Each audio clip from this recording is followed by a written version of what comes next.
Good morning, students. Hope you will be fine and healthy. Let's continue chapter federalism. This chapter is from 10th and 11th class. These are the same topic from both classes. So this is an important topic, federalism. So let's continue about this topic, federalism. Federalism के बारे में हम लोग यहाँ पर study करेंगे. As you know that is a system of government. India have to be follow federal system of government in which we have to be study about the federalism. First of all, we would like to define federalism. Hindi में हम federalism को कहते हैं संघवाद. Federalism का meaning क्या है, federalism होता क्या है? तो सबसे पहले हम लोग बात करते हैं मीनिंग के बारे में. What is the meaning of federalism?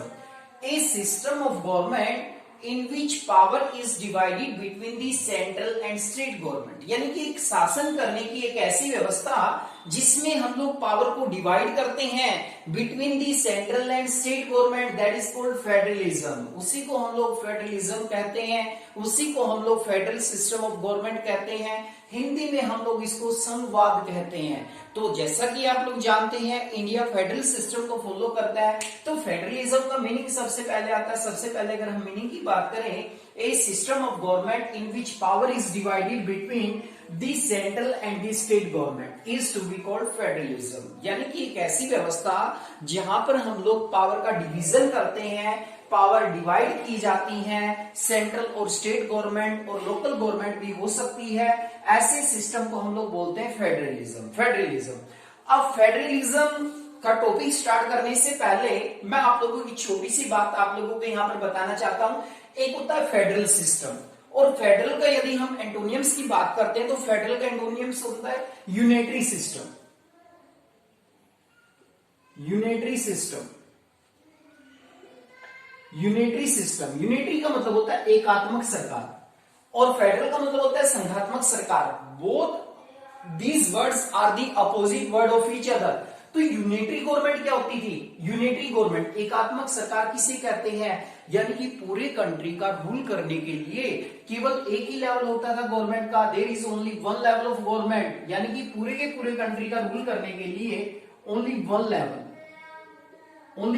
Of the government. चाहे हम लोग स्टेट्स की बात करें, चाहे हम लोग पूरे कंट्री की बात करें, यानी कि एंटायर कंट्री का रूल केवल एक सिंगल गवर्नमेंट के द्वारा रन किया जाता है. तो ऐसे सिस्टम को हम लोग बोलते हैं यूनिटरी सिस्टम, यानी कि एकात्मक सरकार कहते हैं. एक ऐसा सिस्टम जहां पर केवल एक ही लेवल होता है गवर्नमेंट का और वही सेंटर और स्टेट दोनों में रूल करती है. ऐसी व्यवस्था को हम लोग बोलते हैं यूनिटरी सिस्टम. यानी कि सारी की सारी पावर जनरली आप लोग कह सकते हैं कि एक ही लेवल की गवर्नमेंट के पास इंक्लूड होती है. लेकिन जो हमारा टॉपिक रहेगा मेनली वो रहेगा हमारा यहाँ पर फेडरलिज्म के बारे में. तो फेडरलिज्म का टॉपिक स्टार्ट करते हैं हम लोग.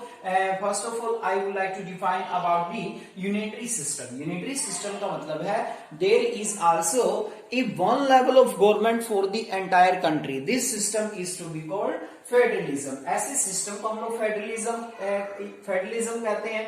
तो फेडरलिज्म और यूनिटरी दोनों में डिफरेंस भी आ जाता है. कई बार बोर्ड एग्जाम में भी क्वेश्चन आते हैं, difference between federal government and difference between unitary government. भाई फेडरल गवर्नमेंट और यूनिटरी गवर्नमेंट में क्या डिफरेंस होता है? तो हम लोग स्टार्ट करते हैं कॉन्टिन्यूटी में फेडरलिज्म को. यूनिटरी में याद रखिए one level of government. Hindi में भी हम लोग इसको कहते हैं एकात्मक सरकार. नाम से स्पष्ट है, यानी कि पूरे कंट्री का रूल करने के लिए, पूरे कंट्री का शासन चलाने के लिए there is only one level of government, यानी कि एक ही लेवल की गवर्नमेंट होती है. ऐसे सिस्टम को हम लोग बोलते हैं यूनिटरी गवर्नमेंट, यानी कि एकात्मक सरकार कहते हैं हम लोग इसे, यूनिटरी गवर्नमेंट कहते हैं. So here we are talking about federalism. तो फेडरलिज्म की हम बात करते हैं.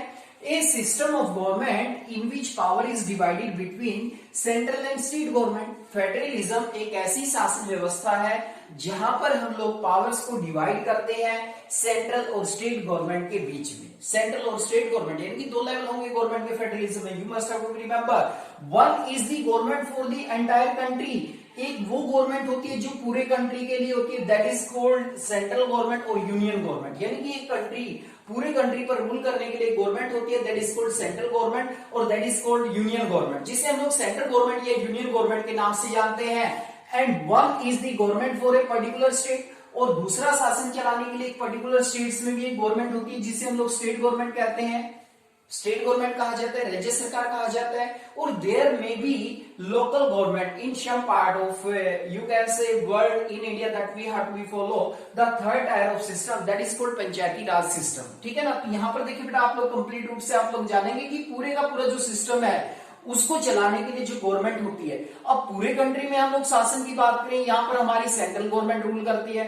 पर्टिकुलर हम लोग एक स्टेट की बात करते हैं, हरियाणा की बात करते हैं, तो यहाँ पर हमारी स्टेट गवर्नमेंट रूल करती है। तो कंप्लीटली आप लोग देखेंगे कि फेडरल सिस्टम में 2 और more level of the government. Local की भी हम लोग बात करते हैं, गांव का रूल करने के लिए एक पंचायत होती है हमारे यहाँ पर लोकल गवर्नमेंट में। तो यानी कि कंप्लीट रूप से यदि हम लोग बात करें फेडरलिज्म में, there are only you can say there are mainly 2 और more level of the government. तो that is the meaning of federalism. I hope that you have to be understood about the meaning of federalism. Federalism का meaning आप लोग समझ गए होंगे।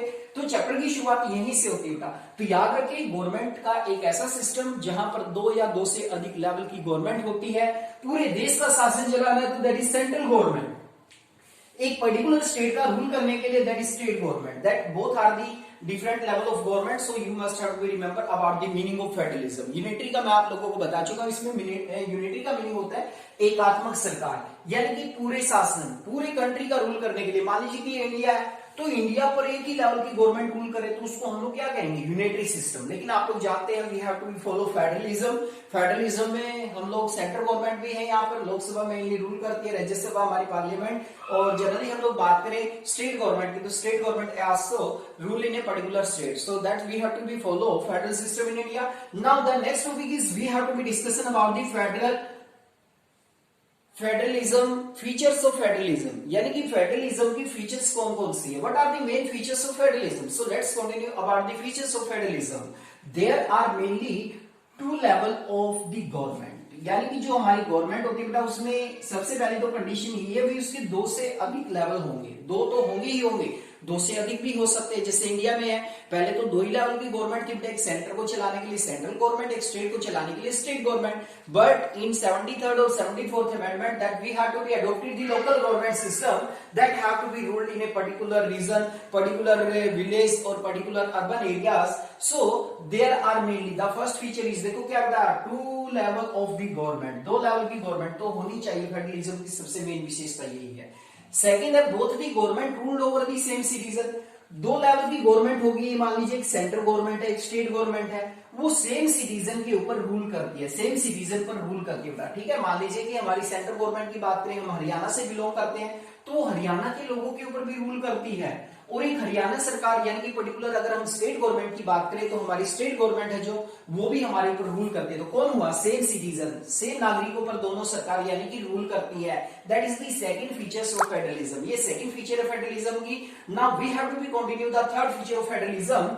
Each government has its own jurisdictions. कहते हैं कि प्रत्येक गवर्नमेंट का अपना क्षेत्राधिकार होता है। As you know that we have study about the in last topic that we have talking about the list, different lists that have to be constitutional provision in our constitution. So we have to be talking about with jurisdiction. Jurisdiction का मतलब होता है क्षेत्राधिकार, यानी कि central government है वो अपने दायरे में रहकर काम करेगी, स्टेट गवर्नमेंट है वो अपने दायरे में रहकर काम करेगी। यानी कि सेंट्रल स्टेट गवर्नमेंट का जो पावर्स का दायरा है उसको हमने डिवाइड कर दिया है। Next is fundamental provision of our constitution can not change one level of the government, it had to be need special majority. संविधान की किसी भी फंडामेंटल पार्ट में चेंज करना चाहती है तो एक लेवल की गवर्नमेंट ऐसा नहीं कर सकती।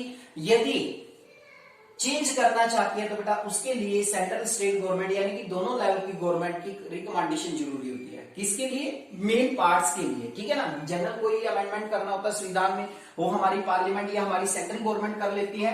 लेकिन आप लोग जनरली देखेंगे कि जो हमारा यहाँ पर फंडामेंटल प्रोविजन सरकार जो मेन पार्ट है, मौलिक पार्ट है हमारे संविधान के, मूल भाग है, मूल भाग में चेंज करना चाहते हैं, you must have to remember that we need special majority. इसमें स्टेट्स को भी इंक्लूड किया जाता है। कहने का मतलब ये है रिवेन्यू स्पेसिफाइड, यानी कि जो रिवेन्यूज होते हैं कौन कौन से कर कौन सी गवर्नमेंट लगाएगी, कौन कौन से कर कौन सी गवर्नमेंट रिसीव करेगी, सारी का सारा स्पेसिफाइड है हमारी संविधान में, ताकि किसी प्रकार का कोई डिस्प्यूट पैदा ना हो। Judiciary play an important role in case of dispute, यानी कि कोई भी डिस्प्यूट आता है सेंट्रल गवर्नमेंट या स्टेट गवर्नमेंट के मैटर को लेकर बेटा उसको सुलझाने के लिए क्या है, कोर्ट्स या जुडिशरी की व्यवस्था की गई इंडिया के अंदर। That is the most important features. There are mainly 5 features that have to be given about the federalism. Federalism की फीचर्स रहेंगे बेटा ये 5 फीचर्स यहाँ पे दिए गए, तो you have to be completely, एक बार मैं आप लोगों को रिमाइंड कराना चाहता हूँ। सबसे पहले हमने मीनिंग की बात की फेडरलिज्म की। सेकंड हम लोग बात करते हैं फीचर ऑफ फेडरलिज्म में 2 लेवल या इससे ज्यादा लेवल होते हैं गवर्नमेंट के। बोथ गवर्नमेंट सेम सी रीजन पर रूल करती है। प्रत्येक गवर्नमेंट का अपना एक ज्यूरिडिक्शन होता है। फंडामेंटल प्रोविजन में चेंज करना तो एक लेवल की गवर्नमेंट चेंज नहीं कर सकती, उसके लिए दोनों लेवल की गवर्नमेंट की आवश्यकता पड़ती है। रेवेन्यू स्पेसिफाइड बेटा कौन सा टैक्स कौन सी गवर्नमेंट लगाएगी, किसको रिसीव करेगी। Judiciary play an important role in case of dispute, यानी कि कोई भी डिस्प्यूट आता है सेंट्रल और स्टेट गवर्नमेंट का, इसमें रोल प्ले करती है हमारी जुडिशरी या हमारे कोर्ट्स रोल प्ले करते हैं। That is most important. Next topic is types of federalism. That is most important बेटा। यहां पर हम लोग टाइप्स ऑफ फेडरलिज्म की बात करते हैं। There is also given sequence of all this topic types of federalism, यानी कि फेडरलिज्म के जो टाइप है या फेडरेशन के जो टाइप्स है, you can see the federalism और फेडरेशन के जो टाइप्स हैं, there are mainly 2 types. The first is coming together federation. Coming together federation, आओ मिलकर संघ बनाएं। कमिंग टुगेदर फेडरेशन क्या होता है? When some independent countries come together to form a bigger unit to protect their sovereignty. देखिए यहां पर कितनी इंपोर्टेंट बात कही है। कहते हैं कि जब कुछ इंडिपेंडेंट कंट्री एक दूसरे के साथ मिलकर एक बिगर यूनिट, एक बड़ी इकाई बना लेते हैं। क्यों बनाते हैं? वो टू प्रोटेक्ट देयर सोवरेनिटी, यानी कि अपनी संप्रभुता को बचाने के लिए, अपने आप को प्रोटेक्ट करने के लिए। तो कंट्रीज जब ग्रुप बनाते हैं तो इस तरह के जो ग्रुप होते हैं उसे हम लोग क्या कहते हैं? कमिंग टुगेदर फेडरेशन कहते हैं। कमिंग टुगेदर फेडरेशन कहा जाता है। कमिंग टुगेदर फेडरेशन में इंडिपेंडेंट कंट्री कम टुगेदर। ऐसा क्यों होता है? देखा गया कि सेकंड वर्ल्ड वॉर के बाद बहुत सारे कंट्री ऐसे थे जो छोटे थे, जिनको फियर लगने लगा, उनके मन में डर लगने लगा, क्योंकि कोल्ड वॉर की पोजीशन बनी रही बेटा। और ऐसी कंडीशन में उनके मन में फियर था कि कोई पावरफुल कंट्री उनके ऊपर हमला ना करे, उनको गुलाम ना बना ले दोबारा से। तो ऐसी कंडीशन में उन्होंने अपने ग्रुप्स बनाए। इसमें एग्जांपल आते हैं हमारे कमिंग टुगेदर फेडरेशन में Australia, that is a group of countries, Switzerland and USA. All of these are an example of group of countries. Countries के ग्रुप थे बेटा, all of these, so these are called coming together federation. And the second type is holding together federation.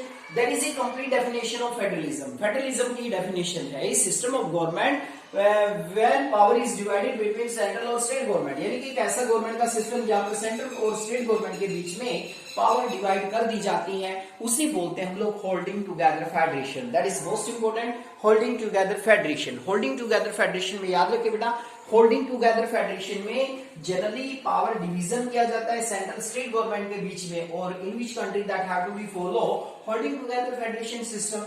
India, Spain and Belgium. The most important that example have to be put in many exams, so you must have to remember which country have to be follow coming together federation system and which country have to be follow holding together federation system. So India, Spain and Belgium, these are the countries that have to be follow system holding together federation. So next topic is what makes India a federal country.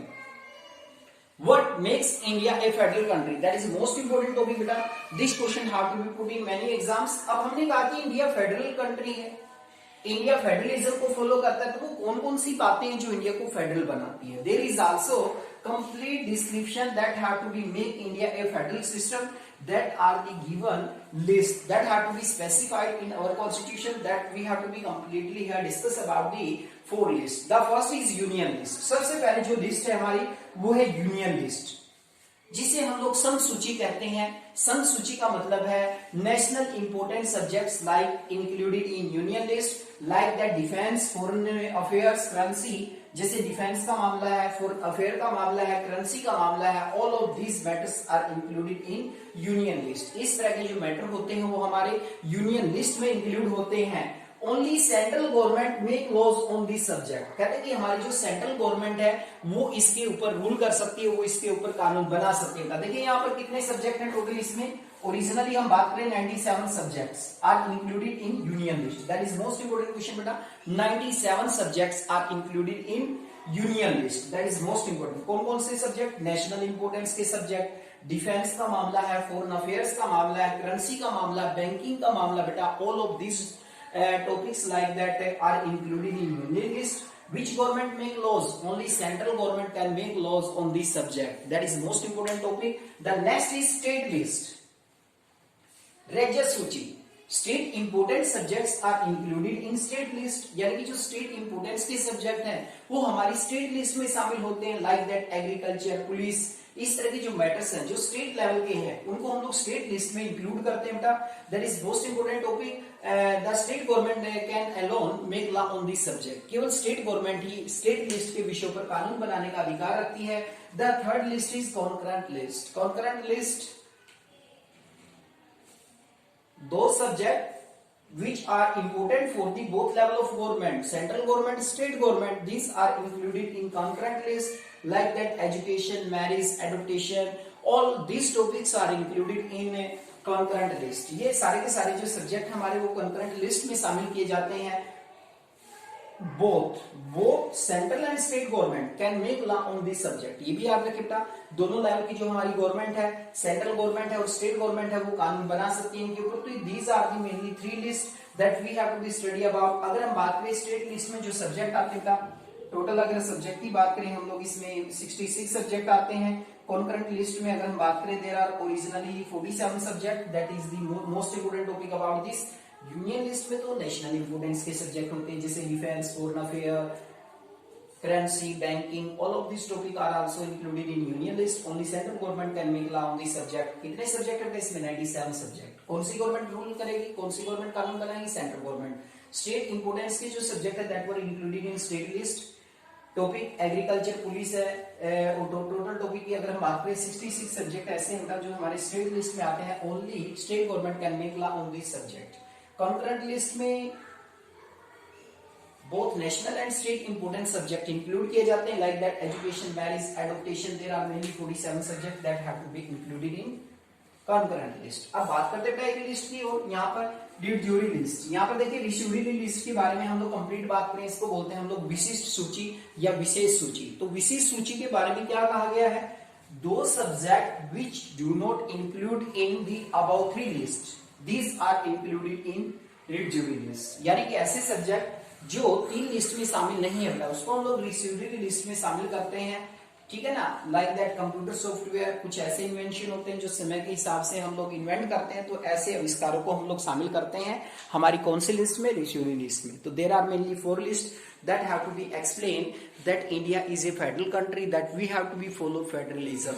तो these are the topic that we have to be explain in detail. So the first I would like to explain or recall all of these topics. The first is meaning of federalism, the second feature of federalism, the third is type of federalism, and the fourth is what makes India a federal country. That is the most important topic that you must have to be remember. For any query you can